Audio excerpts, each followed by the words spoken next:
Welcome back into the Southern Showdown podcast. It's week 11 for SEC football and all of college football. Last week we had a pretty exciting week. A lot of good SEC matchups, and this week it's looking to be about the same. Some of them aren't as exciting, but some of them are getting down to it. Ole Miss is on the hunt to maybe try to take down the top dog. We'll see how that goes. Hoping so for any of our miracle hopes at maybe making Atlanta and getting revenge on Alabama. But got to get through Missouri first. It's going to be a tough game this week, Tennessee versus Missouri. Yeah. It's the one I'm looking forward to. And then Ole Miss, Georgia, obviously. I think Florida LSU might be a pretty decent game too. I don't know. It's at the Swamp. I mean, not at the Swamp. It's in Baton Rouge at night, so it's going to be tough for the Gators. Yeah, it's always pretty tough. Speaking of Florida, we'll look back at the old Arkansas-Florida game, 39-36.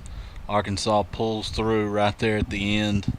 Man, that was a good game. I sided with let's see, did I take? We took. That's our one loss from last week. I'm pretty sure. That was our one loss. That was your one loss. I had two losses last week. 7-1 last week, boys.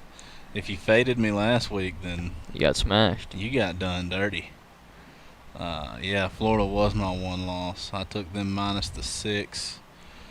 So that was a sad start for me, but the rest of the way just whooping tail. Yeah, that was kind of nice, finally. It's the first time since I think week 2 that I've been above 500. My overall record is 35-34. I'm 31-38. I'm lucky to even be sitting there. I think that might have been my first time even going positive for a week. So 7-1 for the first time going positive ain't too bad though. Yeah. But yeah, that was a good football game, man. Arkansas pulls through right there at the end. It was back and forth the whole game. I really thought that Florida was going to kind of pull away at some point, but they never did. Right at the end, dude, KJ, kind of what I spoke on before the year started. KJ, you know how I said something about some linebackers not wanting to hit him. KJ straight up ran over a linebacker right after, like, somewhat breaking another tackle. Just did him dirty. So, pretty good football game there. Yeah, it's almost like KJ Jefferson heard me because just last week I was talking about how disappointing his play has been all year, and he just turned it up for this game. It was a much-needed win for that program. It's a big recruiting win, honestly. I mean, they don't really have much to play for the rest of the season, being 3-6 and all. But I mean, it's a huge win as a program to just get some positive momentum going. And talking about somebody running over somebody, you see Jalen Milroe absolutely truck that safety in the LSU Alabama game. I mean, he flattened him. It was nasty. Yeah, I might have missed that part. That sucks. I watched most of it. I rewinded it and watched it like 3 or 4 times. It was pretty dirty. Yeah, that was a good one. But let's move into that Texas A&M Ole Miss game. A&M losing a close one again. I think it's 3 of their 4 losses have been one possession games, a touchdown or less. I mean that's heart wrenching as an A&M fan. If you're an A&M fan, and it's just tough. Yeah, that is a tough one for A&M. Ole Miss continues to just go on this streak. You know, all they've lost to this year is Alabama. It was a two touchdown loss to Alabama. That's a tough one. They couldn't really get the offense moving in that game, but every other game, man, they've really got that offense cranking, and I think they've got their eyes set on Georgia. I know this is a pretty tight game with Texas A&M to say you think they possibly could be ready for Georgia, and Georgia's a different defense. We all know that. That's a different animal to try to attack, but you know, you never know, man. You never know. Yeah, I mean, it was a great game. I think really one of the big parts of the game that kind of turned it towards Ole Miss's side is Max Johnson threw an interception in the end zone at one point. I mean, just turning the ball over like that, especially when you have guaranteed points. I mean, this was a 3-point game. 3 points would have changed this game completely. You know, and the second half, especially the fourth quarter, Texas A&M kind of controlled the fourth quarter, so they had a chance there to win that game. And turnovers and mistakes like that kind of held them back. But Jackson Dart and Quinshon Judkins and Trey Harris, all 3 of their dynamic players, just playing absolutely amazing again. Quinshon Judkins has been on a tear. I think he's had 2 or 3 straight 100-yard games. on the ground, and hopefully they do it against them dogs. Because I mean, hate to be like this, but I'm ready to see them lose. Yeah, I mean, I kind of am too. I mean, I kind of want us to be the ones to take them down if Yeah. anybody takes them down. But But at the same time, the only chance for us to go play in the SEC championship is for them to lose a game before we play them. yeah, So they gotta lose against Ole Miss, and we gotta beat them, and we gotta win out. So I mean, it's a long shot for like sure. you said, Missouri's first. That's going to be a tough one Yeah. this week. Missouri sure Absolutely. did show a lot of fight last week. Oh yeah, I think if you think both of their losses, Brady Cook threw 2 interceptions in both of their losses. Yeah. If he plays a clean game, they win both of those games. I think so. And before that first interception that you're talking about, he was the SEC record holder for for the most consecutive passes. games. Yeah. Yeah, Was it consecutive games or consecutive I think it was passes? pass attempt. Pass attempts. Yeah. So Yeah, I mean, it's pretty crazy. but big win for Ole Miss. Hopefully they keep some positive momentum moving forward. Let's move into one that wasn't a very big game. Scroll it up all the way to the top. Keep going down. Yeah. There you go. All right. Sorry guys, we got some technical difficulties over here. We're trying to do this thing ourselves. It's all right. Because of the computer right there. Oh, okay, I got you. Jacksonville State. I told you they were going to keep it close with them, Dude, man. I really felt it. I knew they were going to do it. I had For a a feeling they second, man, would. I thought that Jacksonville State was going to pull this one off. It was kind of one I was just flipping back to this Saturday to take a look at. But, man, every time I flip back over there, Jacksonville State would just tie it up. I was like, come on now, pull the upset. Because I told you I thought the upset was possible in this one. Oh, I yeah. really did, and it obviously was. I mean, it was till the fourth quarter that South Carolina pulls away. Yeah. After the game, Shane Beamer was talking about how they were celebrating this game, and we only get 12 games. We're gonna celebrate this one. I was like, I guess I get it. The dudes do work their butt offs every week. Spencer Rattler throws for freaking 400 yards. I didn't really realize that whenever, like I said, it was a game I kind of was just switching back to. Golly, throw for 400 yards and only win the game by 10. I don't really see how that happens, but man, Jacksonville State keeping it close. Heck, I had a feeling that they would, honestly, and I really just tried to go against you last week in this pick, see if I could get one up on you. You ended up getting one up on me, but I needed it. For some reason, I knew Jacksonville State could keep it close. I just thought that South Carolina would pull away eventually, and I mean, fourth quarter they did shut them out and win 10-0. But I mean, going into that fourth quarter, they were tied. You know what I mean? Like, it was a very good game. Sad to see if you're a South Carolina fan. You don't want to have a good game against Jacksonville State. Nothing against them. I mean, they're pretty good club. pretty good team, but compared to an SEC team, they shouldn't even compete, really. Yeah, I mean, not really, but at the same time, I've watched a lot of the midweek games this year, so I've watched Jacksonville State a good few times. They really do have a lot of good athletes, a good quarterback. They got a pretty dang good ball team. So they got that kid Carter, the receiver. He's pretty daggone good too. Like, that's why I saw it staying close. Watching those midweek games, getting to see that team a couple times. Usually in the second half is when they shine, and that third quarter it looked like that's what they were going to do, and then South Carolina did what they had to do and shut them out in the fourth quarter. That was pretty. Yeah, Xavier Legette had another big game, 217 receiving yards. He's been their man all year. I think if he played for any other team, they'd probably be using him a lot. They use him a lot there, that's for sure. Yeah, I mean, I'm saying, like, he's got a pretty good dude throwing to him. If he had a little bit better of a line, there's no telling where South Carolina would be right now. that's what I'm saying. If his quarterback had time to throw, if he was on somewhere with a good offensive line and the same caliber of quarterback, he'd be putting up even more crazy numbers. Yeah. I think 217 is pretty crazy. Yeah, he's a stud for sure. So go into the UConn-Tennessee game. Really this is another one you went against me on. No, I didn't go against you on this one. Yeah, you did. Oh, yeah, I did. You picked the Vols. I didn't pick the Vols. Oh, dang. So then you went 6-2. My stuff is wrong. I thought you ended up us over here. I thought you ended up picking the Vols. No. So dadgum, boys, I went 6-2. Wow. Tripp did my numbers for me.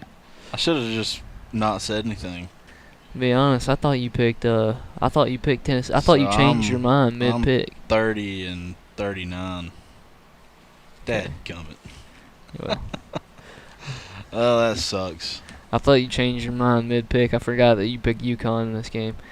But there's really not much to say. The defense shined in this game. 3 defensive touchdowns. Pick 6 from Aaron Beasley and Jalen McCullough, and a strip 6 from Tyler Barron. It's a lot to say. Yeah, it was just pretty dominant. I mean, 650 yards of total offense. It's just like a good team playing a not so good team. Yeah, I mean, I must say, if you're a Tennessee fan, it was pretty fun to watch. Yeah, it's fun to get to watch. It was very fun to get to watch Nico, get a taste of Nico. That kid's a stud. Yep. And he looked good. I'm Quarterback IQ. very, very excited for him. Me too. He's a heck of an athlete. But I mean, I don't really have much to say about that game. It was just kind of dominant. So, yep. Moving to Missouri, Georgia. This was a great game. I watched every single second of this game. It was great. Carson Beck showed up. Lad McConkey, Oscar Delp. They all showed up in the absence of Brock Bowers in this game. The defense showed up and showed out. Nazir Stackhouse with the big boy interception. That was pretty fun to watch. Him rumbling down the sidelines. I thought he was going to get in the end zone for a second. That's really what put the nail in the coffin. Yep, him and Javon Bullard's pick. I mean, I think those were the 2 things that kind of pulled Georgia away in this game. They had a huge third quarter, too. So that also helps a lot. Yeah, Missouri really, God, they fought hard in this one. They made it a great game. It was like the entire game. I was looking at it, live bet. I was like, golly, do I take these dudes to win right now? It was pretty good odds to take them to win because they really looked like they were going to do it. 10-10 at half, and Georgia does what Georgia does.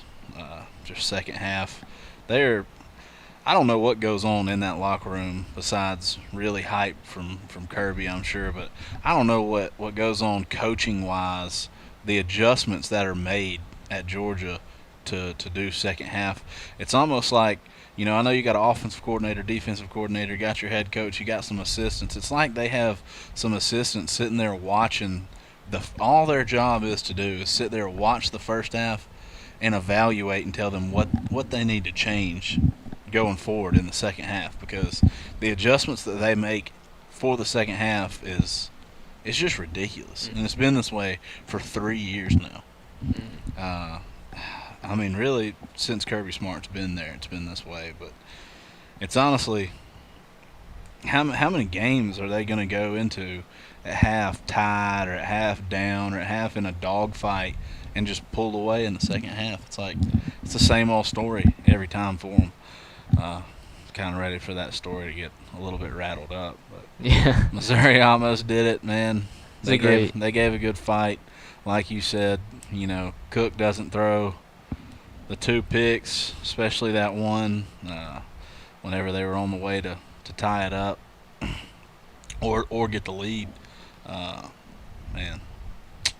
Yeah, Schrader sad had another for good them. I hope game they have too. another sad week next week. Yeah, me too. But that running back, I think, is probably the key to Tennessee winning. That Schrader he looked like a beast. He ran all over Georgia. Yeah, and he's been running all over people all year. And I'll be honest, he's a tough back. We said the same thing about Kentucky, and we completely shut their run game down. I expect us to do. If the game plan is the same as Kentucky, though, I don't know what's going to happen. If that defensive game plan is the same, we'll lose. Brady Cook can really sling it on you. Yeah, for sure. So gonna have to step up in this one. Let's move to that Auburn Vanderbilt game. Dang, Jarquez Hunter has another day. He wasn't in my top 5 this week, but I mean, honorable mention for sure. Had 183 yards on the ground, and honestly, the Auburn run game has been what's gotten them to this little win streak they're on right now. I think they got 3 wins in a row. Is that what it is? Yeah, I believe so. Really, I mean, this one was Auburn's defense. Auburn's defense just really kind of shut down Vanderbilt. I mean, they had 40-yard rusher, 43-yard receiver, and only 106 yards for 160. I mean, they really shut them down defensively, and that was kind of the story of this one. It's also Vanderbilt. Yeah, it is Vanderbilt. Auburn has looked pretty good though. I don't know if this is true by any means, but I saw on Facebook today a little something about Auburn having controversy about possibly going to the ACC. Did you see anything about that? I think that's probably a hoax. I don't think that's true. I I don't would, I think would hope so. I don't see any world where Auburn plays in the ACC. Yeah, me That don't either. even make sense. And there's a lot of conference adjustments happening though. You never know. Speaking of that, how do you think Oklahoma and Texas are going to do in the SEC? I think I think they'll fare pretty well in the SEC. If you want me to be honest, I think they'll be just fine. I mean, compared to the two teams we're talking about right now, I think they could handle both these teams. I think they beat both these teams, but the way that Oklahoma's playing right now, I Yeah, don't know at the that same Oklahoma time, will fare very well. yeah, I don't know Oklahoma. I don't want to say that too soon. They're on our schedule next year. Oh no, they're always going to be a tough team. I mean, they usually have a winning season at least, but I don't know if they don't. I think they're losing Dylan Gabriel this year. I think they're losing a lot. So I mean, it's going to be tough for gonna be them interesting. to it's going to be interesting to see for sure. possibly play an SEC caliber football team every single. Well, Yeah. not every single week, but But almost every single eight games week. out of the year. 8 games out of the Yeah, year. it's going to be tough for them. But I mean, Texas took off one of the top tier SEC football teams this Yeah. year. So, I mean, if they're either second best or we'll possibly see in I don't know. Atlanta if they are the best. I don't know. I think it's going to be fun to watch next year. I think it's going to be really exciting, especially with the 12-team playoff coming. I think Yeah, next year's going to be going to be really a exciting. good. Yeah, Great, I kind of great like the conference changes, the 12-team playoff. Yeah, I think they're all good for the college football community, especially Yeah. like all the fans. Like we get more games out of it. You know what I mean? yeah, it makes There's- for some exciting. There's a lot more playoff games. We don't just get 2 playoff games in a championship. You know. Yeah. So I think it'll be very exciting. But anyways, Speaking of defense, a little tangent. Let's go into Kentucky and Mississippi State. golly. Speaking of defense, Kentucky's defense just shows up. Those coaches got on them for what happened the week before from them balls. Kentucky just rolls over Mississippi State 24-3. Man, Mississippi State, they're our dark horse, and they're no longer bowl eligible. No, I mean they can still win and get a bowl game. They just gotta win. I don't think so. They gotta win 2 out of the next 3 games. They're 4-5. They can still get a bowl game. Kentucky is now bowl eligible though after that win. Gotcha. Okay. For some reason, I thought that Mississippi State did not have 4 wins. Yeah. No. Well, Kentucky's bowl eligible now. Mississippi State could possibly be bowl eligible. Who are they playing this week? A&M. Mississippi State is not bowl eligible. Mississippi State, yeah, that's tough, but it's also hard that they got Will Rogers down still. Dad asked me about this game at halftime. He was like, "Should I pick Mississippi State?" Because I mean, it was a pretty good spread for them, and I said, "I don't think Mississippi State will score another point." And they didn't score another point. So, but it was only 3 points scored in the entire second half between I both was teams. about to say, so, I wonder what the spread was. Mississippi State probably covered. but Mississippi State's had those low-scoring. They're probably one of the most boring teams to watch this Absolutely, year in the dude. SEC.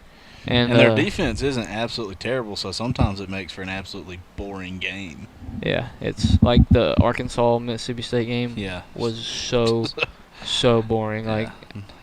but It's nice to be a Tennessee fan. I like offense. heck, our defense is better than our offense this year, probably. Yeah, but we still got some excitement.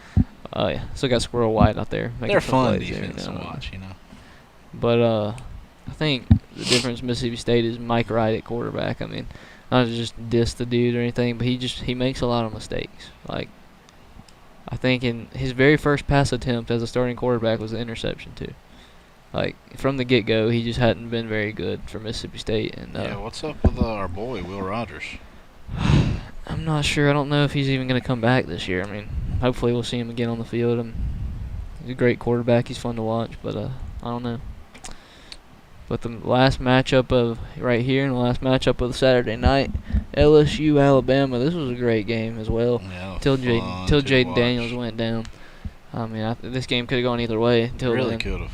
So, but Jalen Milroe is the story in this game. Jalen Milroe had 155 yards on the ground and 4 touchdowns.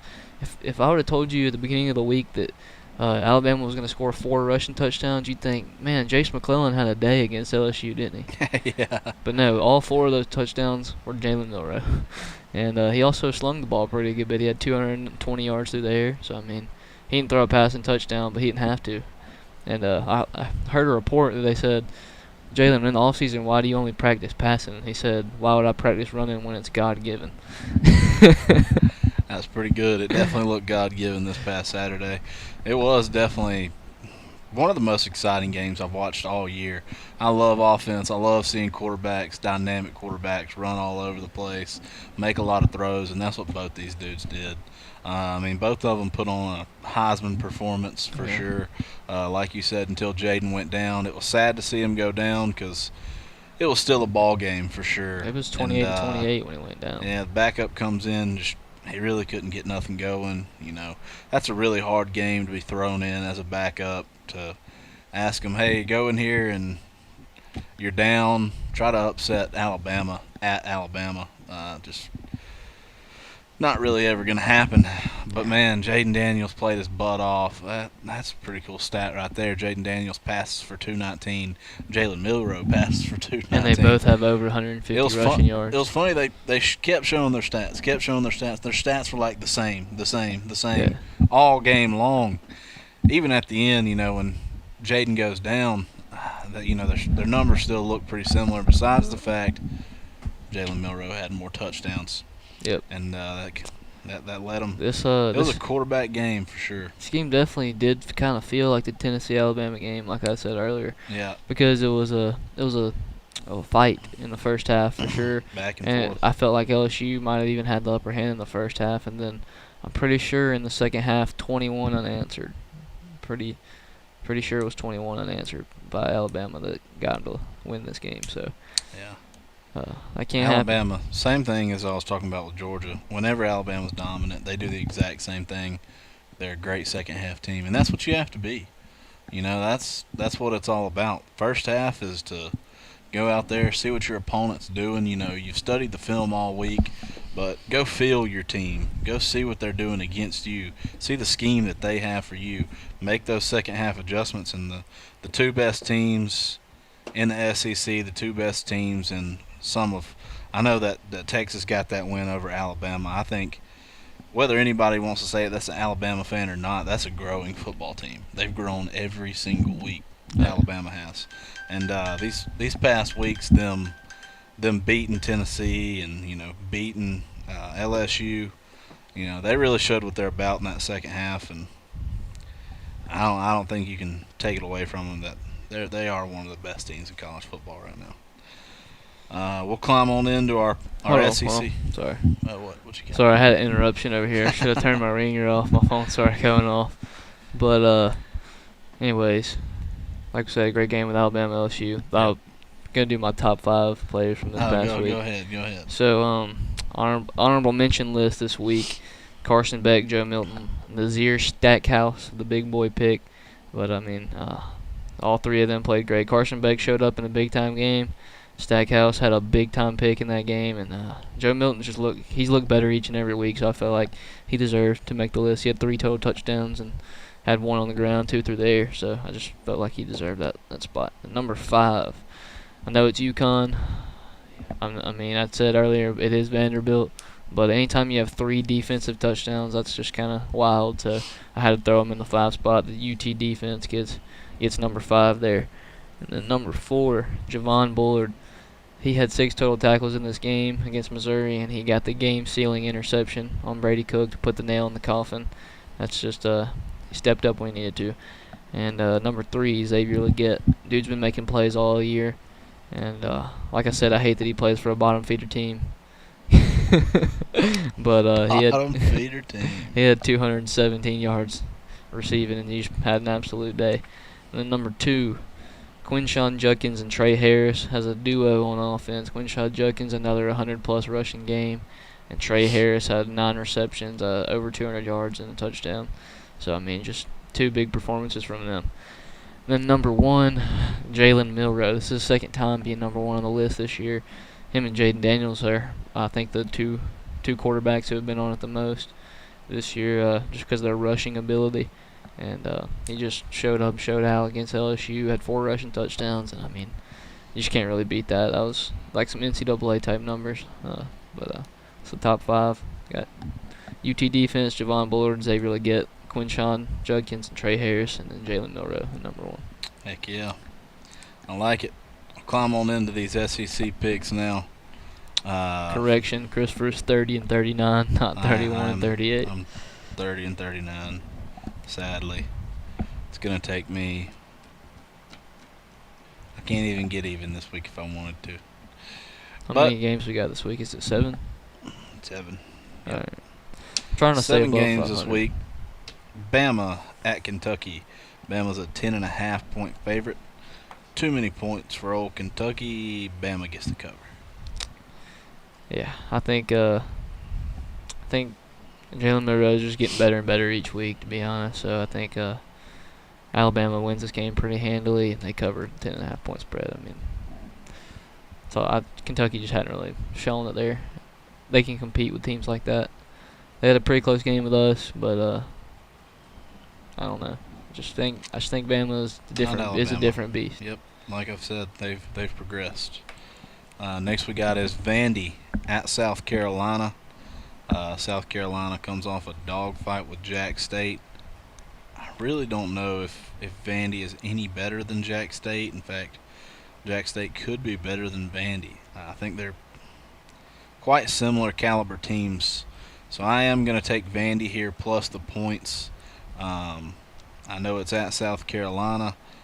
South Carolina, both these teams have not had the year I'm sure that they wanted to have, although we know that Vandy is a very much trying to build team. But I got to take Vandy plus the points here to just keep it close for them. This is where we differ a little bit. I was tempted to take Vandy, but I think I've only won one time when I took Vandy, so I don't know. I just can't trust Vandy. So I got Spencer Rattler throwing all over their secondary and beating them by 2 touchdowns. I think if this had a hook, I'd probably pick Vanderbilt, but being it's just 14, I'm going to take South Carolina. Not a bad pick. Next we got is Tennessee at Missouri. This is going to be a really tough game for Tennessee, very much so. I mean, Missouri has looked great all year long. They looked great against LSU, which is a top-tier team this year. They looked good last week, obviously, against the number 1 team in the nation. I don't know on that list. It says they're number 2. Whoever does those polls is retarded. So Tennessee minus the 1 is what I got to do here. I mean, I got to support my Vols, got to back them in this position, and I absolutely do believe that they have a lot to fight for. And Missouri kind of hanging their head a little bit after the loss to Georgia, and hopefully Tennessee not looking ahead by any means ahead to Georgia. So like you said, with Alabama as a team that's growing, I see Tennessee, especially this offense, developing each and every week, and do have a defensive player in the secondary. It's out for the rest of the season, one of our top guys, and that's going to be kind of tough. But I think I'm taking Tennessee minus the 1 point. The spread was plus a point for Tennessee earlier this week, so I mean that's kind of making me nervous that much money's going on in Tennessee for to completely change it all the way to where Tennessee's favored. But it's gonna be a tough game for the Vols. Don't really do very great on the road the past couple of years, but I think this is one they can pull out, and I think they're hungry right now. So I think this is it's gonna be a real tough one. Yeah, I got the Vols though. Taking the Vols also. Next we got Auburn at Arkansas. Auburn is minus the 3. I'm taking a lot of away teams this week. That can worry you a little bit, but taking Auburn minus the 3 here against an Arkansas team who has continued to struggle and an Auburn team who's on a little bit of a streak. Arkansas is favored 3 in this game. It's Auburn plus 3. Oh, that's what I meant. Auburn plus the 3. I don't know why I said that, but Auburn plus the 3 here. Yeah, I agree completely. Unless KJ Jefferson just comes out and plays like he did this past week against Florida, then I see Auburn winning this game. So it's a pretty easy pick for me here. I got Auburn. Next, we got one I think we might have differed on a little bit. Ole Miss at Georgia. Ole Miss is plus 11 here. Georgia minus 11. It's at Georgia. It's going to be a 7 o'clock game. Going to be prime time. I feel like the Tennessee-Missouri game and the Ole Miss-Georgia games are going to be the one to watch. I'm going to take Ole Miss here to keep it a little closer than 11. Georgia's been known to let a few teams hang around this year and stay within that 11-point range. They did it last week. They did it with Auburn. I kind of see it being the same way with Ole Miss. So I'm going to take Ole Miss plus the 11 here. We also disagree a little bit on this one. Ole Miss is a great football team, and it's pretty tough pick for me, to be honest. But everyone's doubted Georgia all year. They doubted them all year last year because they let Missouri hang around. They let Auburn hang around this year. I mean, when the time comes, when it's time to show up, they always do. And when the time comes for Lane Kiffin, he doesn't always show up. That's true. I got Ole Miss probably keeping it close in the second half. Georgia kind of taking control, maybe scoring late to make it to cover this spread. Maybe it's a better game than the score shows, but I got Georgia minus the 11. I can see that for sure. I hope that Ole Miss wins this game outright, though. I'm really, really, really hoping they win this game. But honestly, I just don't see it happening. And the disrespect for Georgia getting knocked off of the 1 spot, I mean, that just makes them even hungrier for 1. And 2, how in the world does anybody take the 1 spot from Georgia? I mean, especially Ohio State. They were losing at halftime to Rutgers. Like, let Georgia play Rutgers, and we'll see how ugly it gets. Yeah, that's true. Yeah, I don't get it. But Ohio State they suck little weenies. Yeah. Nah, they're not a bad football team by any means, but I just don't think they're on the same same caliber as they even were last year, to be honest with you. Because they don't got C.J. Stroud.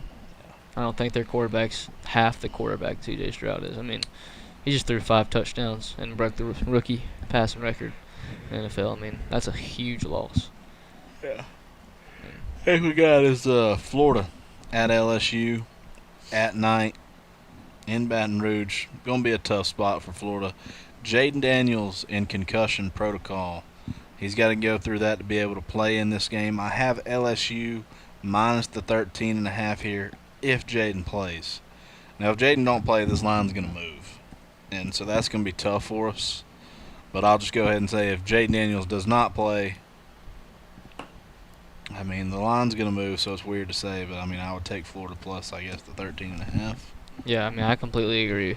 That I'm taking Florida because I'm assuming Jaden Daniels won't play.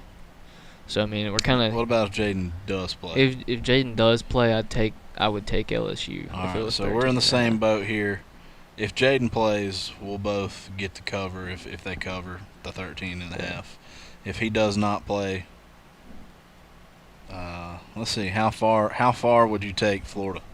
How far? Plus. Probably 10. Plus 10. Yeah. If it went below 10, you'd still take LSU? Yeah. All right, we'll call it 10 if that's the magic number. All right. All right. If so you would take Florida plus the 10? Yes. If Jaden Daniels doesn't play, I'd take Florida plus 10. Plus 10. But if it was under 10. And Jaden Daniels does play, is that what you're saying? Yeah, and no, he doesn't play. If it was under 10, I'd take LSU. All right, we'll just keep it at 13. We'll keep it easy. Try not to complicate it too much. Yeah, we won't complicate this too much. We're catching. So we're on the same side there. What all have we differed on here so far? We differed on Georgia, Ole Miss, and Vandy, South Carolina. Yeah. Man, we don't differ much. Mississippi State at Texas A&M. Gotta take Mississippi State plus 18.5 here. I mean, I feel like that's just too many points, even though this is a struggling Mississippi State team. I guess they still do have a little bit to play for, knowing that they can become bowl eligible. I don't see them beating A&M by any means, but you never know. So I'll take Mississippi State plus the 18.5. Just definitely too many points for me. I'm also taking Mississippi State plus 18.5. I just feel like Texas A&M's been in a dogfight almost every single game they've played in this year. So I don't really see that changing very much. We have taken a lot of road teams, which is kind of nerve wracking a little bit. I've taken many more than you. But I have one home team, and that is LSU if Jaden Daniels plays. If Jaden Daniels doesn't play, I have every road team, and that just doesn't feel right. Something about that doesn't feel right for me because I everyone but two because I picked. I mean, I'll go ahead and tell you, Arkansas, Missouri, and South Carolina are the three that I would probably lose if I lose them this week. So, if we look back to last week and I've lost 3 in those writ, then I should have listened to my gut. Let's look at Mississippi State's next 3 games since we had a little thing about if they become bowl eligible. Let's look at their next 3 games and see if we think they can become bowl eligible. They need 2 more. They need 2 wins, and I do not see it happening because they got A&M and Ole Miss at the end of the season. So they lose to A&M, they beat Southern Miss. And then they lose to Ole Miss. So put them at 5-7. Mississippi State does not go to a bowl this year. Yeah, I don't think they do unless something crazy happens. I don't see Mississippi State making it to a bowl. So our dark horse has officially been deemed not bowl eligible from us, at least. No longer bowl eligible. So that's tough. Maybe we'll have a better dark horse. As I sit here and look at Tennessee's thing, I realize how much, not just as a fan, but how much I really need them to win this week. I took them before the season to win over 9 wins. So they have to win out. No, they don't have to win out. They can lose to Georgia. Oh, yeah, because if it's an over 9, it's exactly 9. It'll meet 9 and it'll push, but winning out would be nice. Winning out would be very nice. As a fan and as the pick. Yeah, I would love for that to happen. Let's. What about your all of college football picks? What you got up for those? We got 23-14 on the year. I think this past week I went 2-2. This pretty sure that's the 3rd week in a row that I have pushed and just went even, which means if you're taking it, then you are losing a little bit of money. But we're still 23-14 on the year. We're still at a nice positive rate. That's a very good rate to be at right there. +9 on the wins there, or on the units, however you want to look at it. This week I got a bunch of picks. I got a bunch of picks for you guys after I think having 4 picks for the past 3 weeks. I got to change something up, so I figured changing it up would be taking more picks. I got Alabama minus the 10. You buy the hook down on this one. Alabama minus the 10 at Kentucky. Like I said earlier, I just think this is too many points for a Kentucky team playing one of the strongest teams in the country right now and one of the best second half teams. I plan for this to be covered in that second half. This could be tied at half. I see Alabama winning at half, to be honest, by 7 to 3 points, maybe 4, and then just kind of handling business in that second half like they've done against some really good football teams. Next I have is Michigan. I know it's at Penn State. I know it's a big noon game. All the eyes are going to be on this one. I just feel like Michigan is a better team than Penn State this year. And they're 5 points better than them, in my opinion. So I got Michigan minus the 5. Next I have is Kansas versus Texas Tech. Kansas is minus 4. Kansas has looked good in a lot of games. They kind of get wishy-washy at times, but Kansas has looked really good this year, so I'm taking them minus the 4 against this Texas Tech team. Oklahoma State, a team that has looked pretty good, beat Oklahoma last week against UCF. UCF has been very wishy-washy. So you never know with, what's his dang name? Auburn's used-to-be coach. Malzahn. Gus Malzahn. Old Gus, he does good with that team, but they have been wishy-washy this year. Sometimes the quarterback overperforms, and sometimes he underperforms. So I got to take Oklahoma State in this spot, only minus the 2 points against a team they should be, at least a touchdown better than. Next is Washington minus the 7. You do have to buy this down. It's at minus 9, so the odds aren't that great. But I feel like Washington should definitely take care of business against Utah. Washington's in that Pac-12 fight. They just came off of, I believe it was a 10-point win over USC. USC handled business with Utah. So, I like Washington minus the 7 here. Maybe sprinkle a little money on the over. The next is Stanford plus 21.5 versus Oregon State. Stanford's been known to hang around in some games. You know, they had that second half comeback against Colorado, and Oregon State, pretty good football team. I expect them to beat Stanford for sure. But you never know with Stanford. They could come back and win this thing. So Stanford plus the 21.5. Oregon State probably beats them by 2 touchdowns. Last but not least, I have Michigan State plus the 32 against Ohio State. Ohio State has let a lot of teams hang around with them, especially in the first half. And that might have been better if I did this one in the first half now that I think about it. On whatever the spread is there. It's probably like 17 or something. But Michigan State plus the 32 against Ohio State. I think they just keep it close enough. I could see Ohio State pulling it out and getting a backdoor cover, something like 35. But I think Michigan State can fight with them and keep it a little closer. So I like it. I like the picks. that's what I got. 1, 2, 3, 4, 5, 6, 7. 7 picks. 7 picks this week. You can't go 2-2 if there's 7 picks. Can't you can't push. even break even. Can't push on this one. So it's either a win or a loss this week. So, we're going winning this week. Get that 9 points. 9 point. However I want to say it. I'm up 9. Maybe get it a little up. Get a little higher. Get a Get a little little cushion. higher. A little cushion for the pushing. Let's get a little more money. Exciting week for all of college football. Once again, November is when it happens. November is when upsets happen. November is when teams bend or break. It's very exciting. But all I gotta say is balls by 50. Balls by 50. Let's get out of here. See you guys. Till next week.